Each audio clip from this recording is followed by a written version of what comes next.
Poppy just released her newest album, Empty Hands. Let's get right into my thoughts on it with the track by track review. First up, we've got track number one, Public Domain. I actually really enjoyed this song. Starts off pretty odd. I feel like when I heard about Poppy for the first time, it was back when I was in middle school, and people online were just kind of tearing apart her videos for being pretty out there, pretty surreal, pretty like weird. And I feel like that's always kind of been her brand, is just being a little bit odd. So I actually really like that this album starts out just kind of playing into that. There's this weird auto tune, like vocal thing happening over this sort of like country rock sounding riff. And I actually, that just kind of put a big smile on my face because I thought it was really leaning into her brand. I think for a lot of people, it's also pretty easy to lump her in with the modern radio friendly metalcore stuff that we get a lot of. So I appreciate that this song starts out doing something that's not that and just kind of leaning into some of that weirdness. Overall, I think this is a really good start to the album. It's got a lot of fun riffs, it's got a good energy, and I like the breakdown at the end. I like the ambience and the production happening over it. And the production on this album is something I'm going to talk about a lot, so be prepared. Moving on to track number two, we've got Bruised Sky. I think this one is where the album starts to fall more into that standard radio-friendly metalcore stuff that a lot of bands are releasing now. We get couple verses, a couple choruses, we get some more screams, we get some heavier guitar riffs, a lot more of that chuggy, open string, muted, palm muted kind of thing going on. And this song starts to get more into that formula. I can also really start to hear the Jordan Fish production coming through on this. If you don't know who that is, he's a producer that works with bands like Architects, Bring Me the Horizon, House of Protection, and Poppy on her previous album. His songs that he works on generally follow this kind of structure of you got a softer verse or like a screamed verse in some cases, and then big open chorus, and then kind of rinse, repeat, and then some kind of bridge build up thing into a more heavy breakdown section at the end, followed up usually by another big chorus, like a double chorus or something at the end. And he pulls a lot of these similar synth sounds and drum elements in the background and all this like ear candy stuff that's going on. And he definitely has like a signature sound. It's one of those things you either love it or you hate it.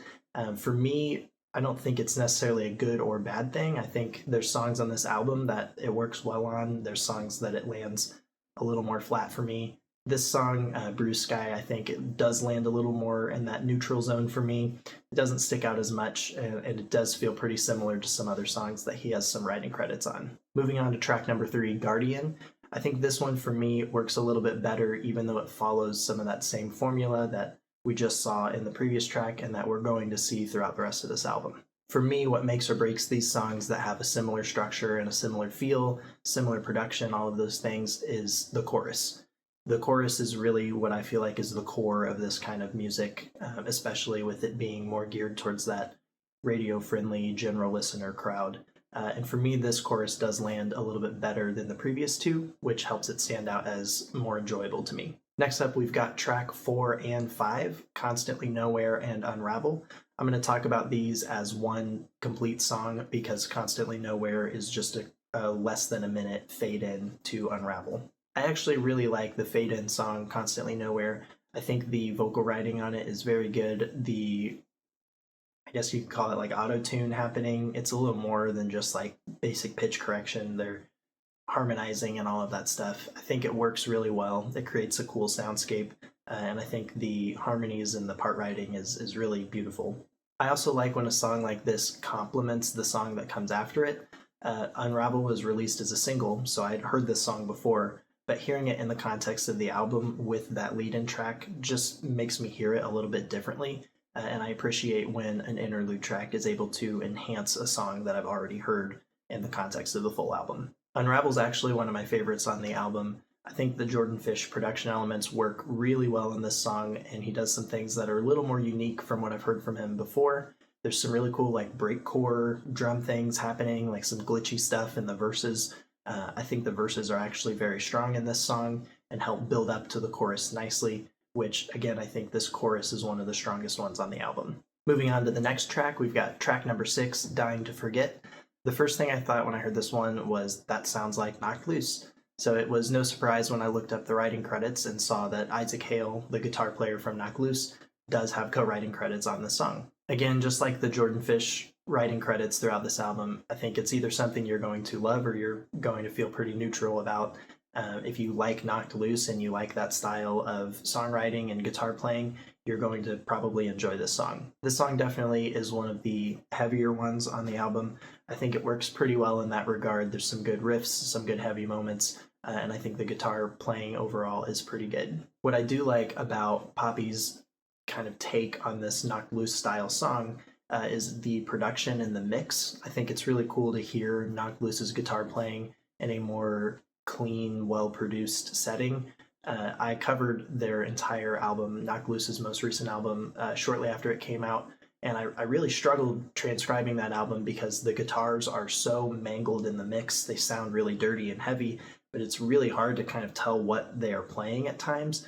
And I really appreciate hearing their riff writing in this context because I think they come up with some great stuff, but obviously that's not the sound they're going for in their albums. So it's cool to hear it in kind of a new light. Moving on to track number 7, Time Will Tell. I love the contrast between the opening of this song and the ending of the previous song.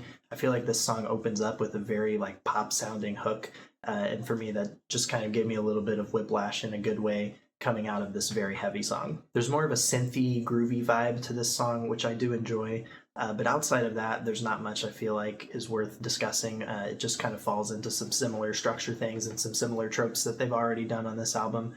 If you like what you've already heard at this point in the album, this song does more of the same, but to me it just lands in a way that's a little more flat and subdued. Next up, we've got the shortest song on the album, Eat the Hate. I actually really enjoyed this one. I think it has a very fun, punky, thrashy, upbeat vibe to it. I like that it's nice and short, and I like the style of riff writing that happens in this one. Instead of doing that more modern palm muted chuggy thing that I've already mentioned, this song just keeps it really simple with a descending power chord type of riff and a very simple chorus that's pretty repetitive. Nothing too crazy going on in the instrumental or vocal writing department, but it's all serviceable and it works for the vibe that they're going for on this song. I feel like this one would be a very good song to hear live. I feel like it's got a great energy. It's really easy to like sing along to and follow along in the vocal department, and I think it'd be a really good one to see live. Moving on to The Wait. I think this song has a cool cinematic vibe to it that I liked. Again, there's some more unique things that Jordan Fish is doing on this one that help break it apart from the other songs. He's got more strings on this one, some more piano elements, and some really cool ear candy things that are going on in the background. I would encourage you to listen to this one with headphones on and really try and focus on all of the stuff happening in the space around the vocals and the main instrumentals. There's some really cool elements that are happening in the background. Moving on to track number 10, If We're Following the Light. I absolutely love the beginning of this song. I think the low gain riff works really well to set it apart from other songs and other riffs that we've already heard on this album. When the verse finally kicks in and the drums and vocals come in, I think there's a really nice groove to it. And overall, the vibe of this song in the lower intensity moments works really well for me. And although there are some low intensity moments, there's also some high intensity moments. There's some pretty heavy riffs in here that stood out to me as more unique and more enjoyable than some of the other heavy moments on this album. And as I already mentioned, I think the choruses and in some cases the breakdowns are really the core of these kind of songs. I think the chorus works better than some of the previous choruses on this album. It stands out to me more. And I think the breakdown is probably one of my favorites on the whole album, especially when they reprise it at the end and the drums do some metric modulation things in the background that kind of change the feel of the breakdown from how you heard it presented the first time. Next up, we've got tracks 11 and 12. Again, I'm going to group these together because they both flow into each other, and one of the songs is less than a minute and works as kind of an interlude track. Blink, the interlude track, I think works again really well. The production elements are great, and I think the vocal writing is very good. Following Blink, we have Ribs.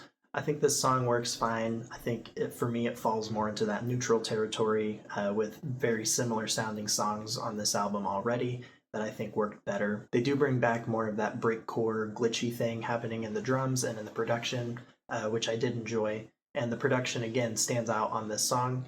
But other than that, there's not much that sets it apart from things I've already heard on this album. Now moving on to the final track and self-titled track, Empty Hands. I gotta say, I think this song hits pretty hard. I think the riff writing in particular is very, very good and some of the strongest writing I've heard on this entire album and just in her discography in general. It really feels like something you'd hear more in the tech death genre or like the Cannibal Corpse Slayer kind of realm of metal. There's also a lot of tempo fluctuations in this song, which I think work really well to create and detract energy at certain times and make the song feel a little more dynamic. I also like that the heaviness on this song isn't just some like short-lived bit that we get at the beginning or at the very end of the song.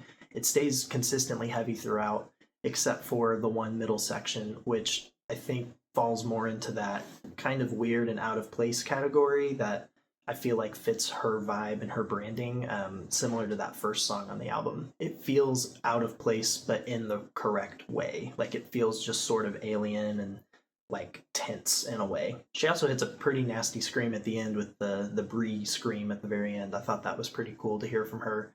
And overall, I really enjoyed the song. Be sure to keep an eye out on the channel because I will very likely be covering this one soon. So that does it for my track by track portion of the review. I want to get into some overall thoughts, and usually I would break this up into some negative thoughts and then some positive thoughts, but for this album I'm going to group that section together. So that does it for the track by track review. I want to get into some of my overall thoughts now, and I would usually break this into my overall negatives about the album and my overall positives, but for this album I want to group those two things together because I feel like there are some elements on this album that work both for and against the album. The biggest thing that I would say about this album is that it's very consistent. There are decent riffs, pretty good vocal writing, some decent to great choruses in my opinion, and the production is very consistent across the board. In a way, this is a positive because the vocals are very catchy. The songs have a very similar structure that if you like one of them, you're probably going to enjoy another one. There's not a lot of change-ups in the style or the sound. Like they just keep things very similar and it's all executed at a pretty decent level, I would say. I don't feel like any of the songs are particularly bad, but they do blend together. When all of your songs have a big chorus, when all of your songs have some kind of heavy riff moment that revolves around open string chugging, they all sort of blend together and there's less things that make the songs memorable. I listened to this album right before I recorded this review, and the only song that was really playing back in my head after I finished listening to it was Unravel. The rest of it had kind of faded away, and I think that's the problem when all of the songs sound very similar, is that I'm not left with much to latch onto after I finish listening to the album, and there's not as much making me want to come back for more re-listens of the entire thing.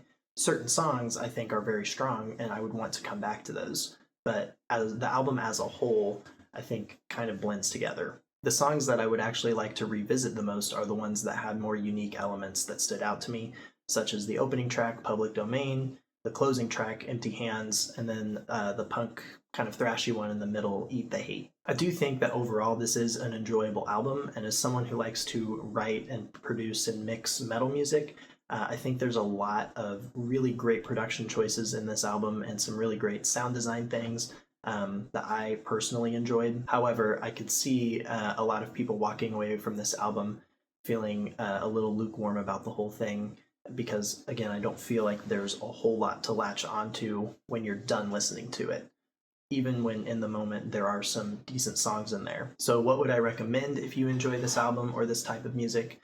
The first thing I would look for is other projects that Poppy has collaborated with.